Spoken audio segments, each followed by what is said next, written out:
जी एक सवाल है आपसे। एक महादलित महिला पर इसी बिहार में यूरिन किया गया, उसने आरोप लगाया उसको पीटा पुरुषों ने और यूरिन किया और दुर्व्यवहार किया उसके साथ, और क्या इंसाफ हुआ उसके लिए? मतलब जब मध्य प्रदेश में ऐसी घटना घटी थी तो पहले सवाल तो सुन लीजिए। मध्य प्रदेश में ऐसी घटना घटी थी तो तूफान आ गया था देश में, लेकिन इस पर आप सब ने चुप्पी साध ली। नहीं, चुप्पी क्यों साधेंगे? हमारे पास एक प्रेस विज्ञप्ति आप कहे तो मैं आपसे शेयर भी कर दूं। रात्रि को यह घटना घटती है, पुलिस को जानकारी मिलती है, पुलिस के द्वारा दबिश दी जाती है, और अभी जो प्राइमा फेशिया बयान आ रहे हैं उसके हिसाब से यही है कि महिला के साथ मारपीट की घटना घटी है। तो हर एक तफ्तीश यहां हो रही है, गिरफ्तारियां भी हुई हैं। जिन भी लोगों पर आरोप है वो लोग अपने घरों को छोड़कर भाग चुके हैं और पुलिस लगातार दबिश दे रही है हर कोई। हमारे पास ये प्रेस विज्ञप्ति आप कहे तो मैं शेयर कर दूं। नहीं, प्रेस विज्ञप्ति तो आपके पास रहेगा ही। नहीं, घटना घटी, ऐसी घटना वहां घटी थी। आपने कहा था दलित विरोधी हैं, तो क्या आप महादलित विरोधी हैं? बिहार में ऐसी घटना घटी है तो सवाल यही है कि कौन किस तरह की सुरक्षा देता है? सरकार की मंशा, मंशा ठीक है, मंशा पर भी आएंगे। संजय जी देखिए, यहाँ 80-80 दिन नहीं लग जाते हैं। एफआईआर होने में 80-80 दिन मणिपुर की तरह नहीं लगते हैं। ये बिहार है जहां त्वरित कार्रवाई होती है। घटना किसी के भी खिलाफ घट रही हो, दलित हो, महादलित हो, सवर्ण हो, कोई भी हो, हम कार्रवाई सुनिश्चित कराते हो। ये हमारी प्राथमिकता में शामिल है। हमारी मंशा पर सवाल उठाना गलत है। ठीक है, सवाल नहीं उठाए जाए, सवाल ना पूछे जाए। ठीक है, अब संजय जी, चूंकि मैं एक जगह पर अब चाह रही हूं कि सबकी प्रतिक्रिया है, एक बार डेटा दिखाकर मैं आपसे बात करना चाहती हूं। अभी बहुत इंटरेस्टिंग लाइन बोली अजय आलोक ने, जिसकी कल्पना हम लोग शायद 10-15 साल पहले नहीं कर सकते थे, जब उन्होंने कहा कि हमारे दिमाग में मंडल है और सीने में कमंडल है। भारतीय जनता पार्टी की तरफ से यह कहा जाना, 44% वोट ओबीसी का चला गया बीजेपी की तरफ 2019 आते आते। ये क्या दिखा रहा है? वोटिंग पैटर्न में जो ट्रेंड में जो चेंज है वो, और ये जो कास्ट सेंसस का मुद्दा उठाया जा रहा है, क्या कास्ट पॉलिटिक्स फिर से 24 में विपक्ष को हथियार दिख रहा है? आप इसको किस तरह से देखते हैं? देखिए अंजना जी, अगर आप जिस आंकड़े का जिक्र कर रहे हैं उस आंकड़ों को देखें तो वो वोटिंग पैटर्न ही बता रहा है कि किस तरह से, अगर आप 96, 98, 99, 2004 और 2009 तक के आंकड़ों को देखें तो ये दिखाई पड़ेगा 50% ओबीसी वोट बीजेपी और कांग्रेस के बीच में बटा हुआ है, और वो लगभग आधा आधा बटा हुआ है। हाँ। और 50% वोट लगभग रीजनल पार्टीज के पाले में चला जाता 43, है। हाँ। लेकिन 2014 से शिफ्ट साफ दिखाई पड़ता है। 14 में ओबीसी का वोट 34% बीजेपी को और 2019 में 44%। ये वोटिंग पैटर्न बता रहा है। ये बता रहा है कि ओबीसी वोट किस तरह से बीजेपी की ओर बढ़ता हुआ दिखाई पड़ता है। साफ ट्रेंड है बिल्कुल, और कांग्रेस के लिए नीचे गिरता हुआ दिखाई पड़ता है। अब सवाल रहा कि क्या आने वाले चुनाव में ओबीसी की गूंज सुनाई पड़ेगी। मुझे लगता है जिस दिन महिला रिजर्वेशन बिल पास किया गया पार्लियामेंट में और विपक्षी पार्टियों ने इस बात की डिमांड रखी, इस बात की मांग रखी कि महिलाओं के लिए भी, ओबीसी महिलाओं के लिए आरक्षण का प्रावधान किया जाए, कहने का मतलब कोटा विद इन कोटा।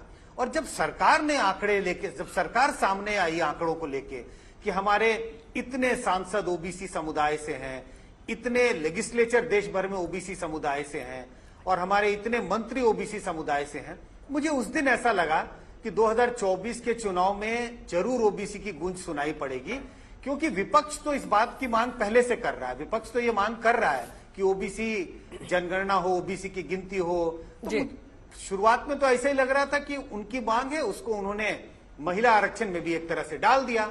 लेकिन जब सत्तारूढ़ पार्टी बीजेपी, इतनी बड़ी पार्टी भी उसका सहारा ले रही है, आंकड़ों का सहारा ले रही है, और ये बताने की काउंटर नैरेटिव क्रिएट कर रही है कि नहीं, हमने जस्टिस किया हुआ है, हम आपसे बेहतर हैं, मुझे लगता है अंजना जी 2024 के चुनाव में ओबीसी की गूंज जरूर सुनाई पड़ेगी। अब अजय आलोक जी आपके पास आते हुए, 2011 कास्ट सेंसस, और बताया गया कि 14 तक नहीं पूरा हुआ था। ये डेटा क्यों नहीं, आखिर क्यों नहीं बताया गया? क्या वजह है इसकी?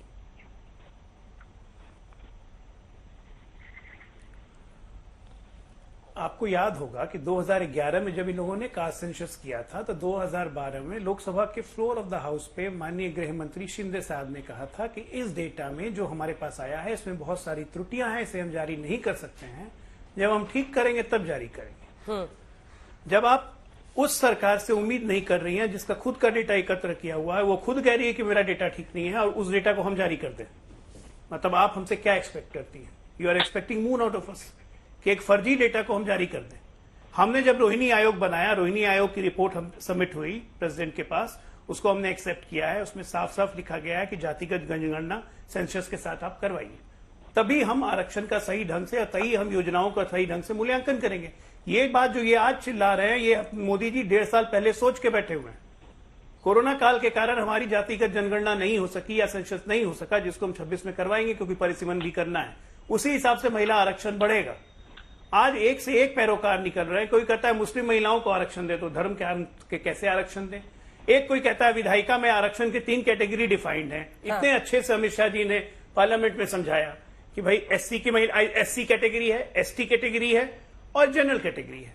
इन्होंने ईडब्ल्यूएस करने का ट्राई किया 1993 में, इस ढंग से किया कि सुप्रीम कोर्ट ने रिजेक्ट कर दिया। वही ईडब्ल्यूएस हमने 10% दिया, सुप्रीम कोर्ट ने रिजेक्ट नहीं किया। आज अगर हम 33% महिला आरक्षण बिल लेके आए हैं तो वो इस ढंग से लाए हैं कि कोई अगर इसे कोर्ट में भी चैलेंज करने जाएंगे तो सुप्रीम कोर्ट रिजेक्ट नहीं करेगा। काम करने का एक तरीका होता है ना, आर्बिट्रेरली आप काम नहीं करते हैं। अगर आप चाहते हैं कि विधायिका में जो 33% ही नहीं, फिर 33% में क्यों ओबीसी आरक्षण, फिर विधायिका के बाकी जितने बच गए एससी एसटी आरक्षण को हटा के बाकी जितनी विधायिका बची उसके हिसाब से आरक्षण का प्रावधान कर दीजिए। ये बात क्यों नहीं कहते हैं ये विपक्ष में? हिम्मत है तो ये बात बोले ना कि चलिए संविधान में संशोधन किया जाए, हम सरकार के साथ हैं। विधायिका में भी जैसे मंडल कमीशन लगा हुआ है वैसे विधायिका में भी आप संशोधन ले आइए। है हिम्मत? एक भी विपक्ष ने बोला ये बात? तो ये होती है दो मुही बातें। जो प्रावधान संविधान के हिसाब से विधायिका में तय है वो प्रावधान के हिसाब से अब उसमें महिलाओं का 33% आरक्षण हुआ है, जिसका रिजल्ट ये होगा अंजना जी कि 750 सीटें अगर परिसमन के बाद लोकसभा में होंगी तो 250 महिलाएं बैठेंगी पहली बार। अभी हमें कहा जा रहा था जदयू के द्वारा, मेरे छोटे भाई अभिषेक कह रहे थे हम यू टर्न मारने वाली पार्टी है। अरे भैया, पलटू नाम दिया गया था ना आपके नेता का, आप हमें यू टर्न कह रहे हैं। उसके साथ साथ आप कह रहे हैं कि 60-65 सालों में क्यों नहीं हुआ, क्यों नहीं हुआ? तो इसका कौन दोषी है अभिषेक जी? इसके दोषी हम है कि कांग्रेस पार्टी है, जिसके साथ आज आप गलबैया कर रहे हैं, जिसके साथ आज आप इंडिया अलायंस बन के घूम रहे हैं? इसके दोषी वो है ना, तो दोषियों के साथ क्यों घूम रहे हैं आप? हमने तो 9 साल में ले आया, कर दिया। ठीक है, एक बार अतुल जी बोल रहे हैं, उसके हमने बाद तो कर दिया। जवाब दे दो अतुल जी। जिन्होंने नहीं किया उनके साथ आप घूम रहे हैं। अशोक गहलोत और सिद्धारमैया दोनों राज्यों में कास्ट सेंसस हुआ है, वो क्यों नहीं डेटा रिलीज करते हैं? देखिए अंजना जी, क्या है 50% का जब तक मर्यादा हट नहीं जाती है तब तक कोई भी राज्य जो है वो किसी भी ओबीसी को आरक्षण दे नहीं सकता है। ये सच्चाई है, क्योंकि महाराष्ट्र में मराठा आरक्षण किस बिना पर सुप्रीम कोर्ट ने नकार दिया ये सबके सामने है। धनगर की बात भी है। अभी 2 मुहैया बात किसको कहते हैं मैं आलोक जी को बताता हूँ। वाजपेयी जी कह रहे हैं हमारे यहाँ बैठकर की 2024 में जो है आरक्षण लागू हो जाएगा। निशिकांत दुबे जी कहते हैं कि अगर लागू अभी हो गया तो कॉन्स्टिट्यूशन में नहीं दिया है, फिर सुप्रीम कोर्ट उसको नकार देगा। मेरे सवाल का जवाब ही नहीं दिया आपने अतुल जी। मैंने दिया ना आपका, मैंने आपके सवाल का जवाब दिया है। मजबूरी तो बीजेपी वाले भी गिनाते हैं, वो तो देश को पता है कि अभी सिर्फ चुनावी प्रावधान में एससी और एसटी के लिए रिजर्वेशन है, ओबीसी के लिए है ही नहीं। यानी आप लोग जो मांग कर रहे हैं वो कॉन्स्टिट्यूशनल अमेंडमेंट के बिना हो ही नहीं सकता है, तो वो सिर्फ एक दिखावा है। लेकिन आप कहते हैं ना इनको कि कास्ट सेंसस का डेटा रिलीज करो, तो राजस्थान और सिद्धारमैया जी कर्नाटका में क्यों नहीं रिलीज करते हैं? इसका जवाब क्या है? मैं आपको यही बता रहा हूँ, जैसा इन्होंने कुछ बड़े नाव से बताया कि हमारे इतने विधायक है, हमारे इतने क्या सांसद है, तो हम भी बता सकते ना। ये बताने वाली बात है क्या? हमारे 4 मुख्यमंत्री में से 3 ओबीसी है, भूपेश बघेल जी है, सिद्धारमैया जी है, गहलोत जी है। 4 में से 3 है, तो समझ लीजिए 2/3 हमारा तो जो हमने दे दिया है। बात राज्यों की आपने पूछी है, 50% की मियाद हटेगी तो उनको 50% के आगे जाकर आरक्षण दे सकते हैं, क्योंकि उनकी संख्या 52% से ज्यादा है। यह आज का मानना है। 1 मिनट, एक बात सर, जल्दी से काम, टाइम खत्म हो रहा है। 2 लाइन का कंक्लूडिंग दो मुहैया बात इन्होंने कही है। निशिकांत दुबे जी कहते हैं कि सुप्रीम कोर्ट नकार देगा, वाजपेयी जी कहते हैं मोदी जी 2024 में दे देंगे, अभी आलोक जी कहते हैं 2026 में हमारा कास्ट सेंसस होगा, उसके बाद डिलिमिटेशन होगा, डिलिमिटेशन के साथ दे नहीं सकते। अमित शाह जी बोलते हैं, अमित शाह जी ने खुद बोला है कि हम जातिगत जनगणना नहीं करेंगे। इधर राजनाथ सिंह जी कहते हैं कि हम जातिगत जनगणना करेंगे। तो विरोधाभास है वो आपने पॉइंट आउट कर दिया। जल्दी से आशुतोष जी, टाइम कम है सर। आशुतोष जी 2 लाइन सिर्फ, वक्त बहुत कम है, 2 लाइन के बाद मैं काट दूंगी प्लीज। अंजना जी, रात के 8 बजे इस देश में नोटबंदी हो जाती है। 15 मिनट के अंदर 15% आबादी को 10% ईडब्ल्यूएस का रिजर्वेशन मिल जाता है। लेकिन महिला आरक्षण में ओबीसी महिलाओं का 27% आरक्षण देने के लिए पूरा कॉन्स्टिट्यूशनल अमेंडमेंट करना पड़ता है। ठीक है, इसके लिए समय लगता है। अरविंद जी देखो, इससे ये कांग्रेस की सरकार के जो काम अधूरे हैं वो इसी सरकार ने पूरी तत्परता से तैयार किए, चाहे वो स्वामीनाथन कमीशन की रिपोर्ट हो, चाहे OROP हो, चाहे EW हो, चाहे GST हो, चाहे 370 हो, वाजपेयी जी लिख के लाए ट्रिपल पूरा तलाक सब हो, दिन तो में। ये मान के चलिए जो मोदी जी ने जो संजय जी, कंक्लूडिंग रिमार्क आपकी तरफ से, क्या आपको लगता है, ठीक है, ओबीसी वोट बैंक निर्णायक हो सकता है 24 में? Concluding remark Sanjay ji. निर्णायक होगा क्योंकि संख्या इनकी बड़ी है और इसके इर्द गिर्द दोनों पार्टियां चुनाव लड़ेंगी, चाहे वो बीजेपी की बात हो, रीजनल पार्टियों की बात हो, चाहे कांग्रेस। उनको मोबिलाइज करने के लिए सारी पार्टियां एक बड़ा प्रयास करेंगी। इसी के लिए, और चूंकि मैंने जैसे कहा कि संख्या बड़ी है, तो निर्णायक होने की संभावना बहुत है। ठीक।